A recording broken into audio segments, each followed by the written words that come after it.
Welcome to LP Vision, the Learning Planet Alliance's series dedicated to building a bridge between the worlds of education, business and society, and where we seek out those that are creating positive new ways for us to live, learn and work. My name is Kristen Davis, I'm the host of LP Vision, and over the course of the last 3 hours of our live broadcast, we've asked how can we build a learning planet? And we've been speaking with world-class architects for tomorrow.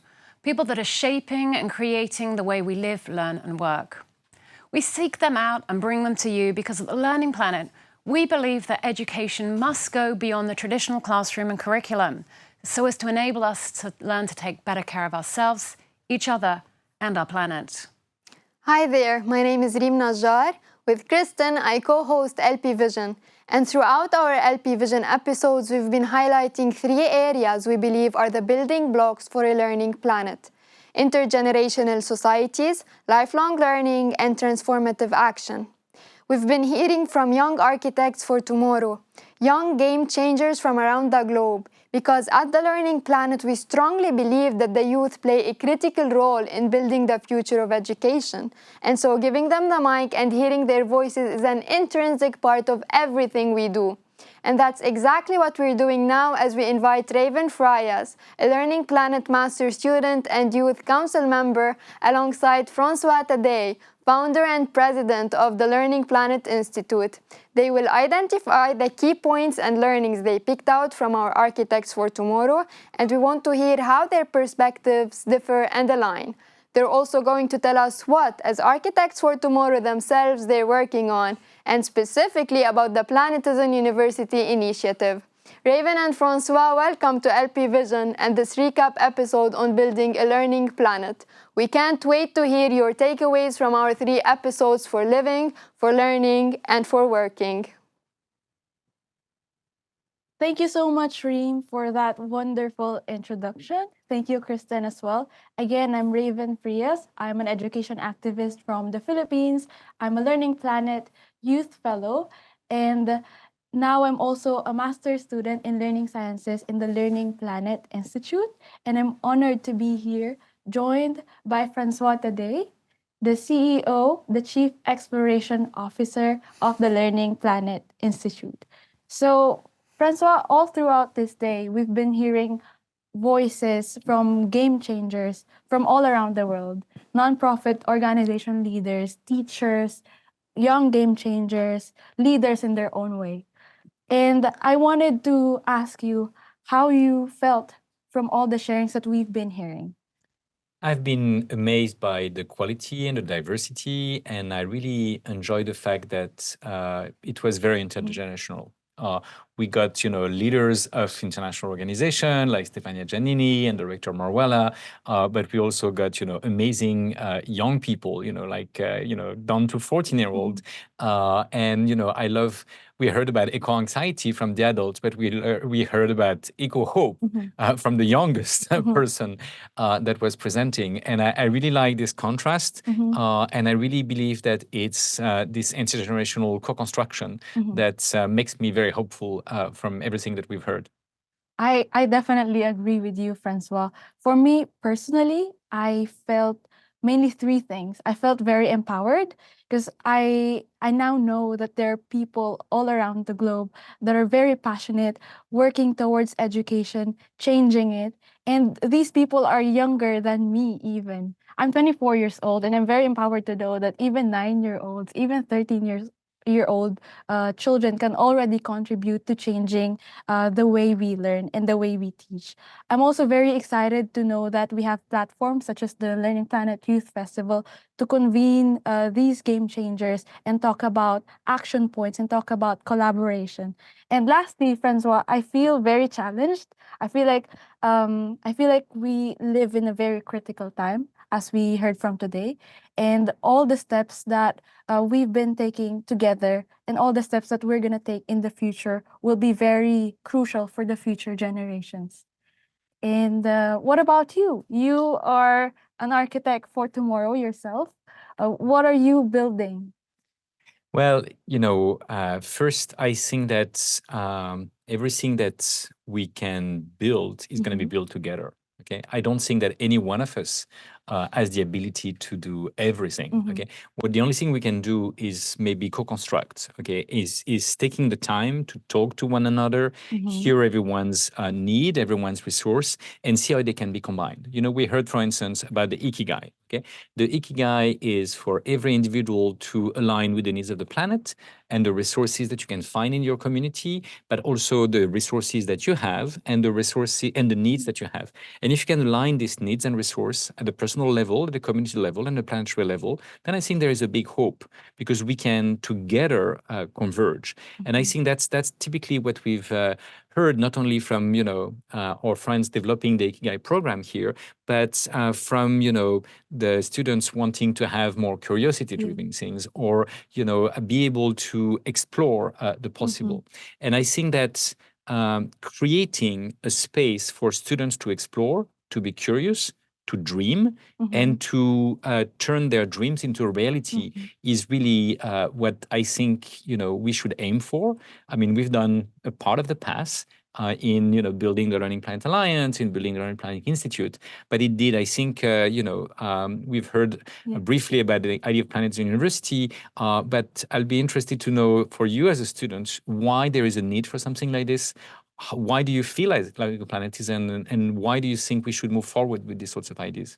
That's a really great question. So we heard a lot about having a lot of critical minds and helpful hands from all over the world wanting to change education. And for me, that's my passion as well. And I moved here to France and I'm doing my master's in learning sciences. And I realized, what we have here in Paris is extra special. And at the back of my head, I'm always thinking, I want this to be known by everyone. Or even more so, I want this to be available to everyone. And we're actually already doing a lot of steps towards that. We're lobbying to co-construct the future of education with young people here at LPI, we went to UNGA, we went to UNESCO Youth Forum, and we're doing a lot of design sessions. And now we have a university design challenge that is available in the learningplanet.org website. But Francois, I wanted to ask you about this initiative. What do you think having Planetizen University will enable us to do together? How will we be able to tackle global challenges through this Planetizen University? Well, first, I believe universities are very special places. Okay, universities are places where you have the youth and the expertise and the knowledge of also the local conditions.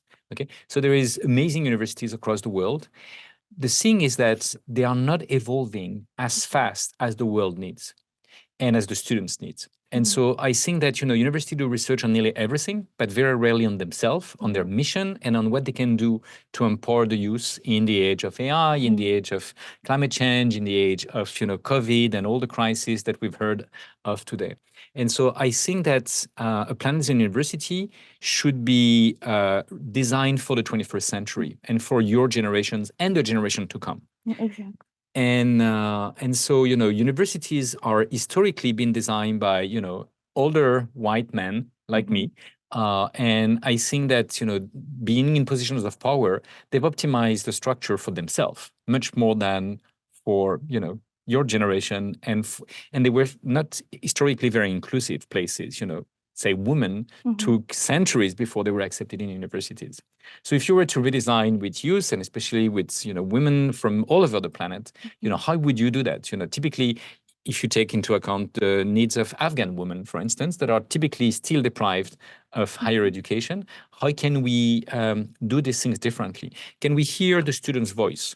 Can we hear their needs? And when we look at the design challenge, we see that many of them have amazing ideas. And tomorrow we'll hear more about them. They are all available on the website of the Learning Planet, and so you can have a look and decide for yourself which one you would want to support. I would like to support all of them if I could. Okay, and so can we incubate those projects and take them one or two steps further? I definitely agree with you, and I feel very inspired to know that we have these initiatives, we have ideas from young people, and they are being taken to the global stage, and there is a possibility for them to be a reality.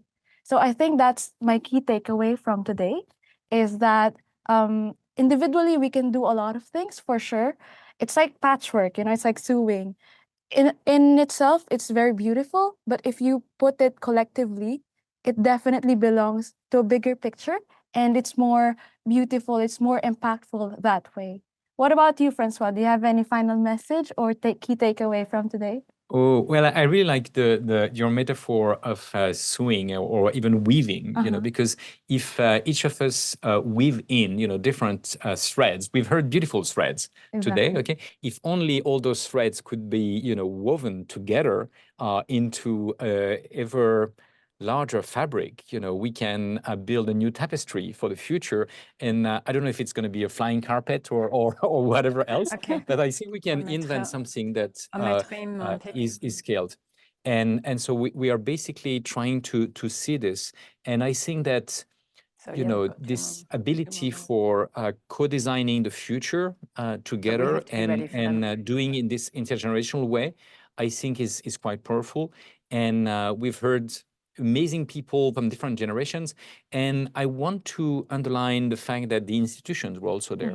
And so this ability to be listening to both the bottom-up people on the ground and sometimes even underground activists, and hear that, the upper ground institutions would like to work together and join forces. I think that's really very powerful and inspirational. So it can really help us to move forward. We have 30 more seconds. You have the last word. That's what the youth should have. My last words, maybe it's that activism, advocacy, and transformative action is really like a patchwork. Individually, we're okay, but it would be more powerful if we join forces and create what Francois said, the tapestry of tomorrow. Thank you so much to you, Raven and Francois, for that resume of our 3 LP Vision episodes and for updating us on the Planet is a University initiative. It's been super interesting to hear what you each picked up on over the last 3 hours of our live broadcast and our 3 special episodes for this UNESCO International Day of Education. Yes, now our LP Vision live broadcast for this year's Learning Planet Festival is coming to a close. But our work at LP Vision to create connections between building the future of education and learning and those building our future companies, technologies and economies doesn't stop here. The Learning Planet Alliance's platform is available 24 hours a day, 7 days a week to enable you to find, connect and take part in initiatives and transformative actions around the globe. This work is being driven by the Alliance's global network of 400 organizations and thousands of individuals. So if you've enjoyed watching LP Vision, make sure you check out the platform to meet our other architects for tomorrow and to collaborate alongside with them. The URL is on the bottom of the screen. If you're a young game changer, make sure you apply to become a Learning Planet Youth Fellow and meet people like you and me and all the youth we've heard today already making a difference to the world around them. And if you're a teacher, make sure you check out our Teachers for the Planet program to connect with resources and other education professionals looking to advance learning to take care of our planet. Now, we hope you've enjoyed hearing from our architects for tomorrow. And if you've missed our earlier episodes on building a learning planet for living, for learning and for working, make sure you check out our YouTube channel, as you can find all of our LP Vision episodes right there, available for replay. So thanks so much to you, Reem, for co-hosting with me today. It's been a pleasure, Kristen. Thank you all for watching and see you all again soon on LP Vision. Goodbye.